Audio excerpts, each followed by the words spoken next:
Ini perlu saya serukan supaya kita benar-benar kembali kepada firman Allah. Ini saya tidak omong label apapun, siapa saja ya. Jadilah wise, jadilah bijak, jadilah dewasa, jadilah jemaat seperti orang Berea di dalam Kisah Rasul 17 ayat 11 itu. Mereka mengakui ya otoritas kerasulannya Rasul Paulus, tapi otoritas itu tidak sejajar dengan kitab suci. Makanya Paulus waktu ngomong, mereka periksa kitab suci, benar tidak omongannya. Nah, itu jemaat mula-mula. Tidak ada sinode, tidak ada label, itu tidak ada. Itu gereja Tuhan Yesus yang model begitu tuh. Nah, makanya Bapak Ibu, saudara-saudara yang diberkati Tuhan, kiranya saudara dengan rendah hati menerima kebenaran. Jangan firman datang, saudara lari ke lain lagi, jangan. Malaikat pun Tuhan hantam. Malaikat itu makhluk suci. Tuhan hantam, Tuhan hukum mereka. Kalau melawan ketetapan-ketetapan, batasan-batasan, kebenaran. Apalagi cuma pendeta, tokoh agama, mau pendeta, mau romo, mau pastor, ya mau siapa saja. Kalau melawan firman, Tuhan pasti hantam kita. Mau nabi, mau rasul, mau pendeta, mau romo, mau pastor, siapa saja harus takluk kepada firman. Jangan menyimpang ke kiri atau menyimpang ke kanan. Termasuk pejabat-pejabat. Ya kita semua harus mau diatur. Kita ciptaan kok. Kita bikin diri kayak pencipta lagi. Mau melawan lagi. Jangan.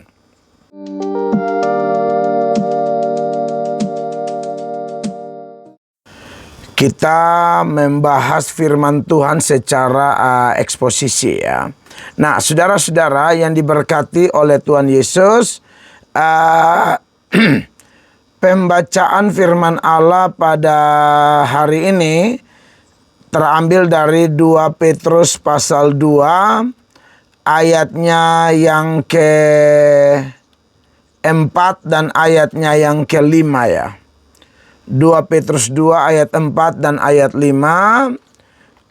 Demikian bunyi firman Tuhan buat kita. Dikatakan, sebab jikalau Allah tidak menyayangkan malaikat-malaikat yang berbuat dosa, tetapi melemparkan mereka ke dalam neraka, dan dengan demikian menyerahkannya ke dalam gua-gua yang gelap untuk menyimpan mereka sampai hari penghakiman. Dan jikalau Allah tidak menyayangkan dunia purba, tetapi hanya menyelamatkan Nuh, pemberita kebenaran itu, dengan 7 orang lain ketika ia mendatangkan air bah atas dunia orang-orang yang fasik. Jadi baik, jemaat yang dikasihi oleh Tuhan Yesus Kristus, puji Tuhan hari ini kita lanjut mempelajari 2 Petrus 2 ini ya Bapak Ibu terkasih. Di mana dalam 2 Petrus 2 ini kita mendapatkan keterangan atau pelajaran selepas kita menyoroti ayat-ayat sebelumnya, yaitu ayat-ayat yang bicara tentang nabi palsu atau orang-orang yang sesat ya.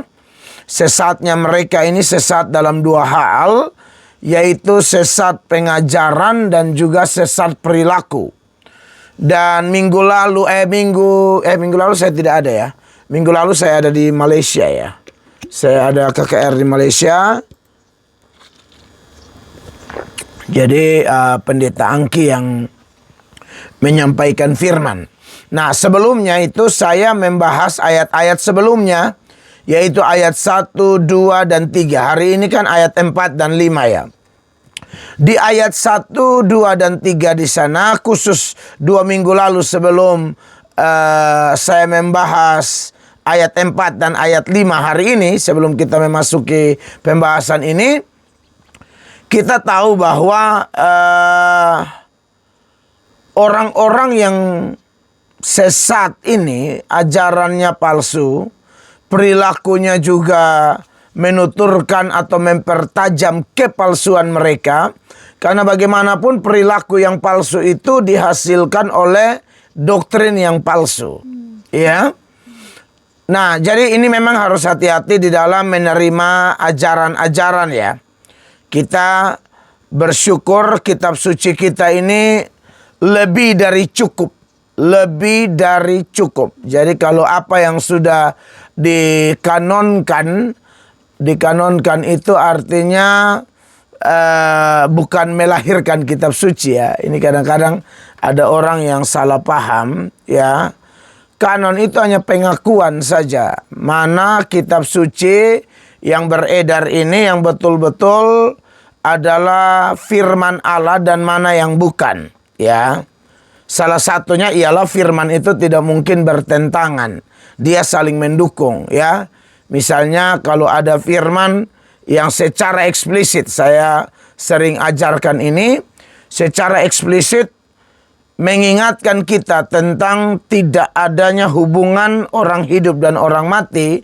Lalu ternyata dalam kitab-kitab yang beredar waktu itu, ternyata ada kitab-kitab yang secara terang-terangan dia bilang, oh boleh. Nah itu biasanya di kanon dibuang.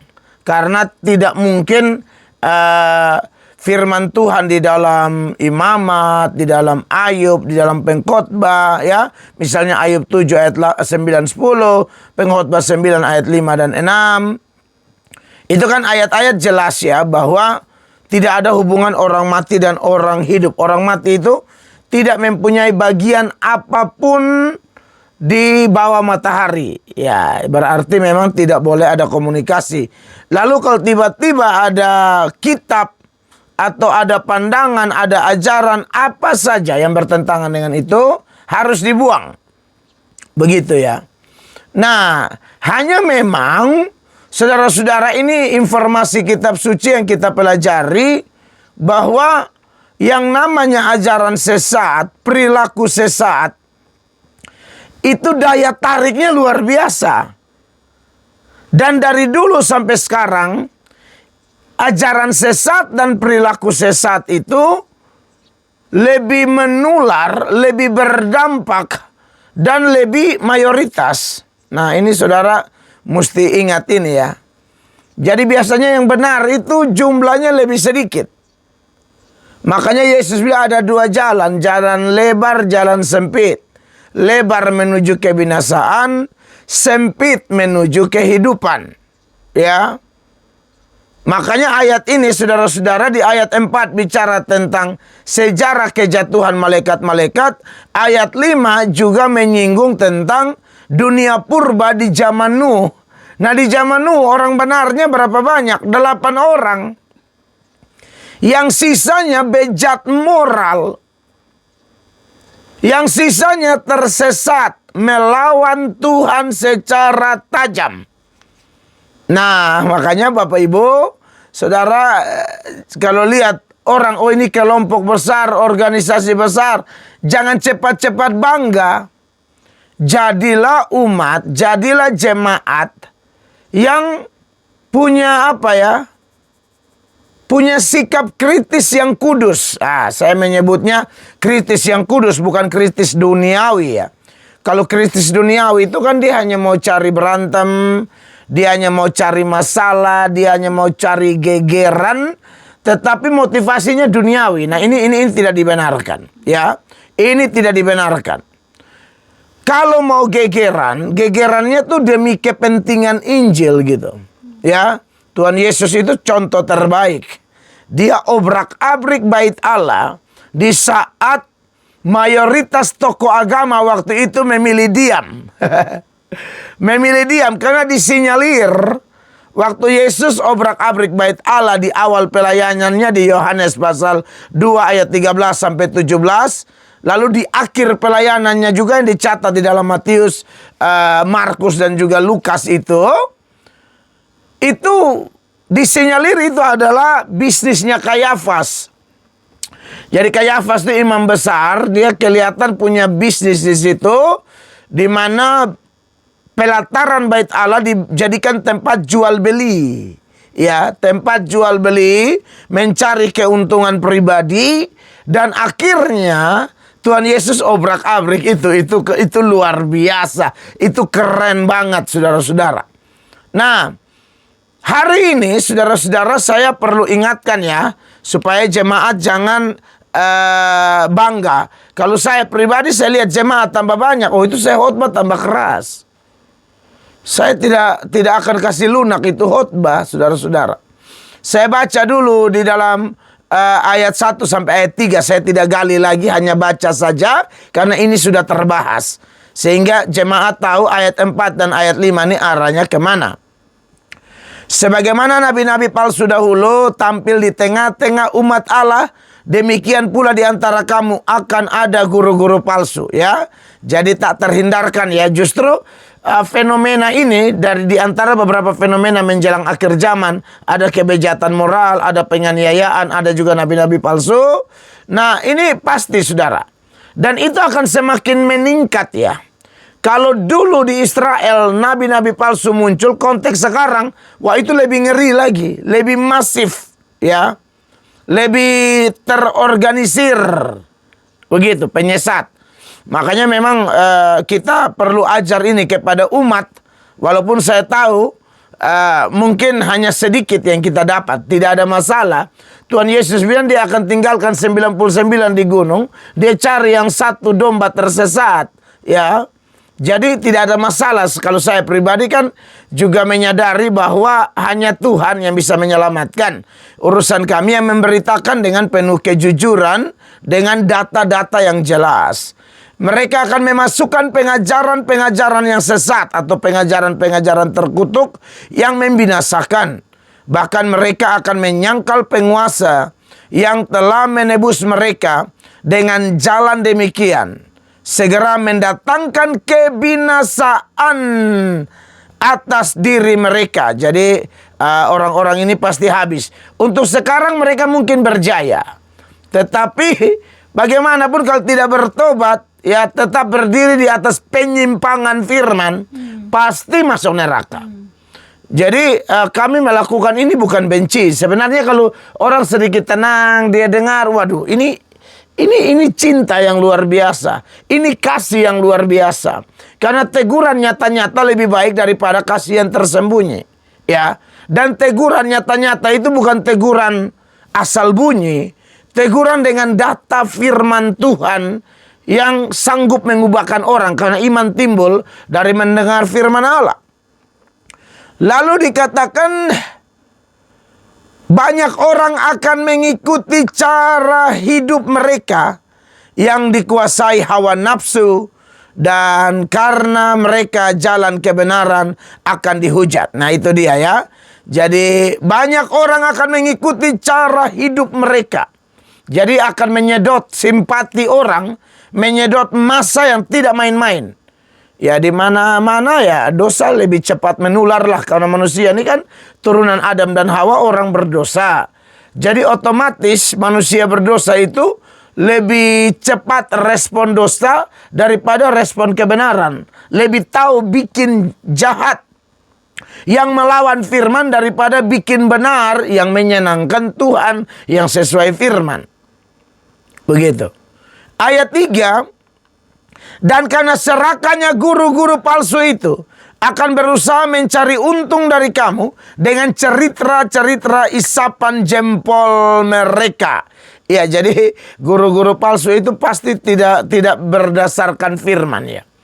Mereka ungkapan isapan-isapan jempol ini menuturkan bahwa memang motivasi mereka adalah mencari keuntungan pribadi. Dan ini sudah terbukti juga kalau kita bandingkan dengan data-data yang lain. Misalnya ya, di dalam firman Tuhan di dalam Roma ya, Roma pasal 16 itu ayat 17 dan ayat 18 dikatakan, tetapi aku menasihatkan kamu saudara-saudara supaya kamu waspada terhadap mereka yang bertentangan dengan pengajaran yang telah kamu terima, menimbulkan perpecahan dan godaan. Sebab itu hindarilah mereka.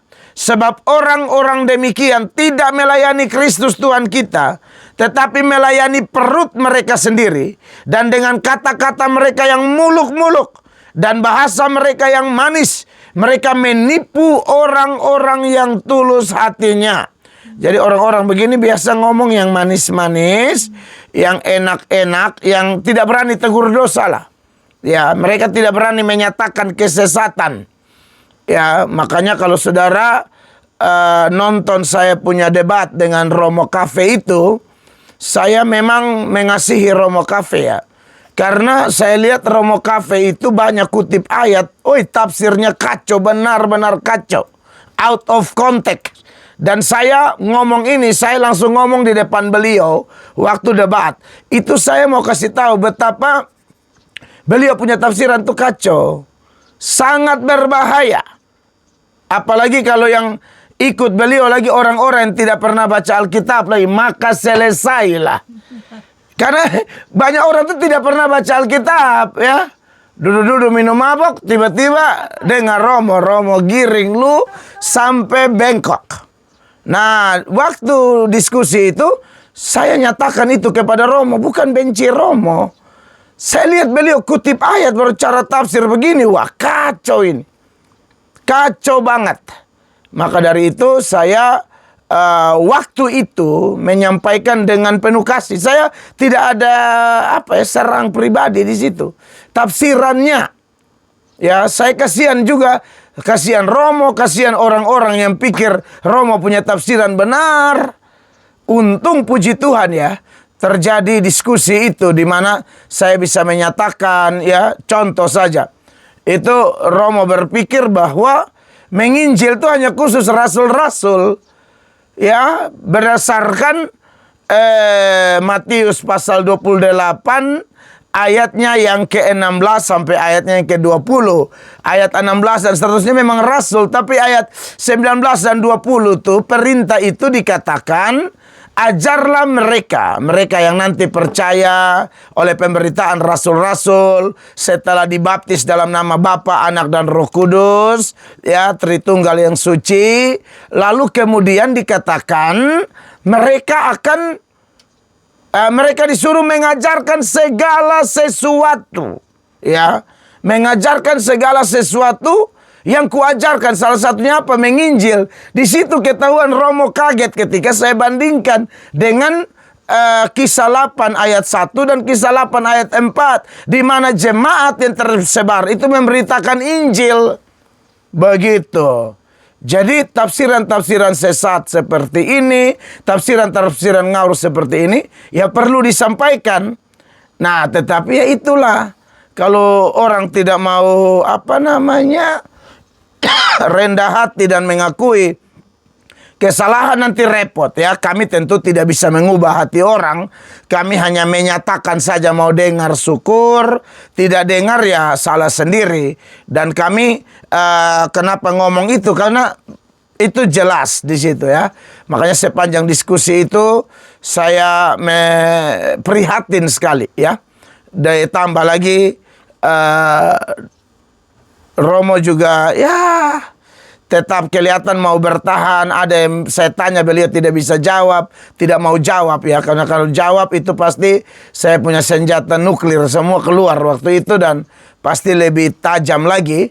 Ya, tetapi ya sudahlah, ini kita bersyukur dengan diskusi-diskusi seperti itu, bukan untuk cari ini itu, tidak. Tujuan utama demi Injil. Karena kalau kita bertolak kepada orang-orang seperti yang disebutkan oleh Petrus, oleh Paulus, ya ini orang-orang yang sangat berbahaya dengan ajaran mereka ya. Nah, saudara, kembali ke Petrus tadi, saudara-saudara, guru-guru palsu ini kan mencari keuntungan ya. Orang kalau cari keuntungan itu harus mulu manis lah. Ya, harus mulut manis, harus omong yang enak-enak. Dan ini juga saya harus akui di kalangan Protestan juga banyak ya. Di kalangan Protestan juga banyak yang cerita-cerita isapan jempol. Banyak dongeng, banyak ngawur, banyak kesaksian karang-karang, banyak kesaksian bohong ya. yang katanya naik turun sorga dan lain sebagainya. Lalu orientasi khotbahnya hanya selalu uang, uang, uang, uang. Jarang beritakan Injil. Dari mimbar kadang-kadang bicara tentang teologi sesat, seperti teologi kemakmuran. Tidak memberitakan Injil, tapi sibuk bicara tentang hal-hal lahiriah. Dan yang paling berbahaya adalah masalah uang ya, salah satunya ya. Makanya 1 Timotius 6 ayat 10 itu mengatakan akar segala kejahatan adalah cinta uang. Karena memburu uanglah orang menyimpang dari iman. Nah, saudara yang diberkati oleh Tuhan Yesus Kristus, maka dari itu saya menyuarakan ini, kita waspada ya. Ya, ini kita tidak ngomong kelompok. Oh, ini itu siapa saja, mau siapa saja. Tidak sesuai firman ya. Mulai muluk-muluk, cerita isapan jempol, mulai motivasi cari untung, bernubuat palsu ya, tidak berani tegur dosa, tidak berani menyatakan kebenaran dengan jujur, tidak berani menyatakan kesalahan dengan tegas ya. Maka saya pikir itu orang banyak yang main aman. Dan banyak juga kan yang menjadi penjilat pejabat. Itu banyak. Seperti zaman Mika bin Yimlah dan Sedekia dengan 400 nabi yang menipu Ahab. Dengan penglihatan palsu, maju nanti menang. Mika bilang kau maju kau mati. Mika cuma 1 orang ya. Nabi palsu 400 orang. Di mana-mana begitu. Yang palsu pasti lebih mayoritas. Saya memilih sendiri tidak apa-apa deh. Daripada dukungan banyak, dukungan bodok semua. Dukungan ngaur, datang kasih ide-ide sampah. Ya, dukungan palsu. Saya bersyukur menggembalakan jemaat ya, mereka sayang, mereka tegur saya. Ini keren. Ini jemaat benar. Begitu dong, jemaat jangan asal bilang, oh asal dia pendeta, asal dia tokoh agama pasti benar. Benar apa? Kita semua ini tidak ada yang sempurna. Besi menajamkan besi, orang menajamkan sesama. Saya bersyukur sekali ya, Tuhan mendidik jemaat yang kami pimpin itu dengan pengajaran-pengajaran yang kami ajar dan juga contoh hidup dan lain sebagainya. Dan kami sama-sama bergandeng tangan, satu hati, berlari kencang. Kami banyak, sedikit. Kami sedikit. Kami minoritas ya, yang sesat yang mayoritas. Ya begitu ya, ini sesuai firman ya, ini omong ada data. Oh, jangan saudara kita omong sapa saja. Siapa saja yang kau sudah tahu hidupmu sesat, ajaranmu keluar dari firman Allah, ya kau yang saya maksudkan. Mau siapa lagi? Lu pakai tanya, tahu omong siapa? Lu. Begitu ya, kau sudah sesat kepala batu lagi. Makanya saya lihat kalau video-video saya menyampaikan firman, ya masuk komentar nih, kalau ada bicara firman lain, udah masuk bilang begini, perpuluhan mana perpuluhan? Lu gila setan.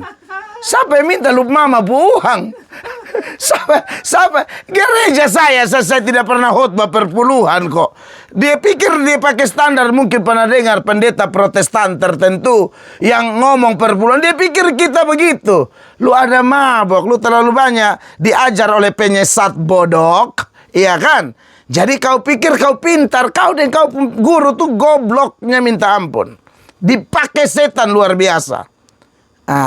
Biasa ada umpan-umpan, omong keras begini, nanti omong keras dia bilang begini, kurang ada etika ya. Makanya lu lihat Yesus ngomong di Matius 23, pemimpin bodoh, pemimpin buta, ular beludak, celakalah kau munafik. Kita ada khotbah lain dan bilang, perpuluhan mana? Siapa minta lu pun nenek perpuluhan? Lu mabok. Kau terlalu banyak dibodohi orang tuh, iblis. Nah, oleh karena itu, saudara-saudara yang diberkati oleh Tuhan Yesus Kristus, kita berharap supaya orang-orang ini bertobat. Karena kalau tidak bertobat, Anda lihat di ayat 4-nya, dia bilang apa? Malaikat sekalipun, malaikat itu lebih tinggi dari manusia.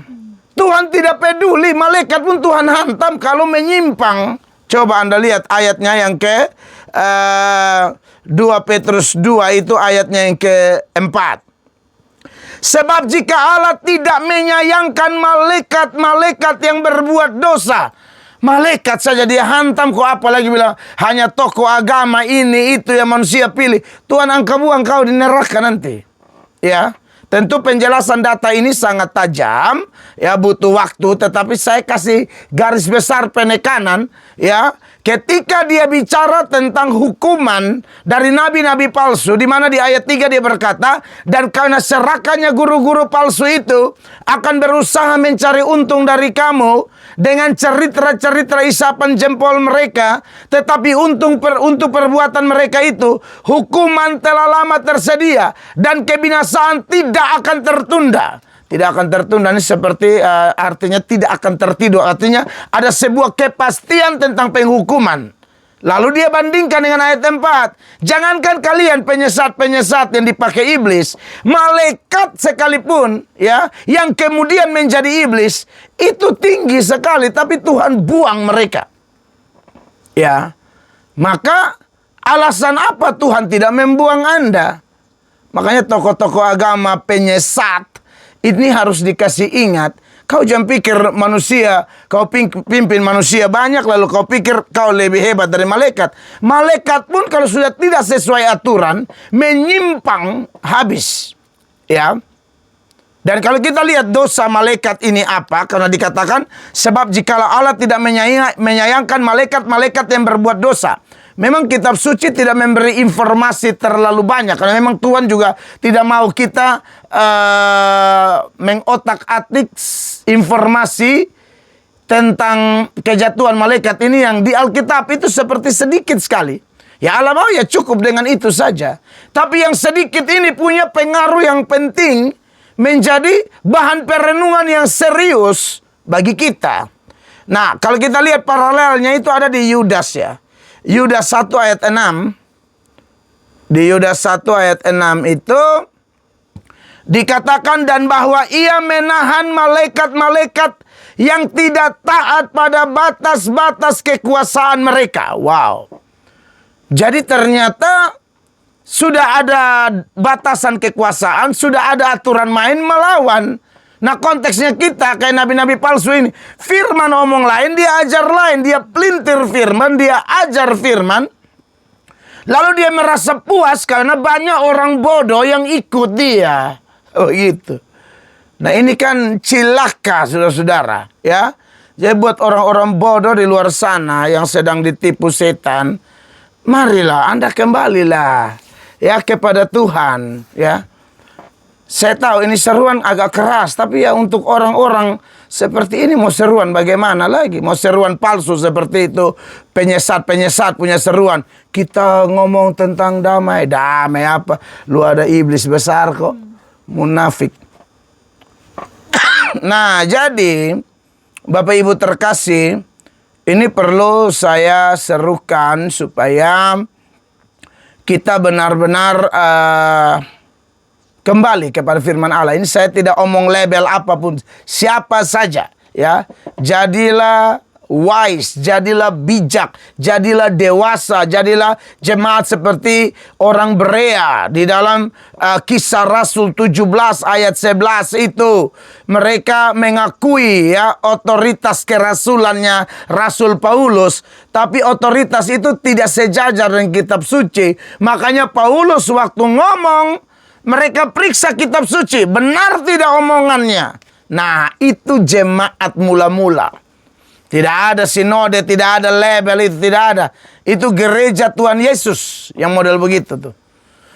Nah, makanya Bapak Ibu, saudara-saudara yang diberkati Tuhan, kiranya saudara dengan rendah hati menerima kebenaran. Jangan firman datang, saudara lari ke lain lagi, jangan. Malaikat pun Tuhan hantam. Malaikat itu makhluk suci.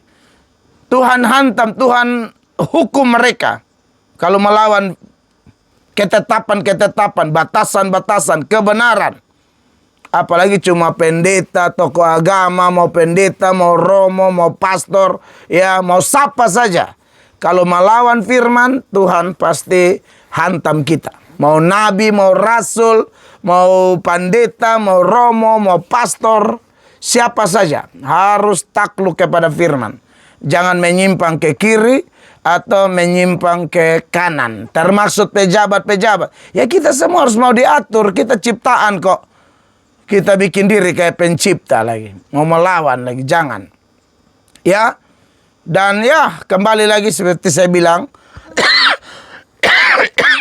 Di ayatnya yang kelima dari 2 Petrus 3 itu kemudian dia bicara tentang zaman Nuh, di mana orang-orang waktu itu sangat sedikit, ya, sangat sedikit yang bertobat, banyak yang tidak bertobat dan Tuhan sapu kasih rata. Orang malaikat saja dia sapu, apalagi manusia, dia sapu kasih rata. Tapi puji Tuhan, ada orang-orang yang menerima anugerah.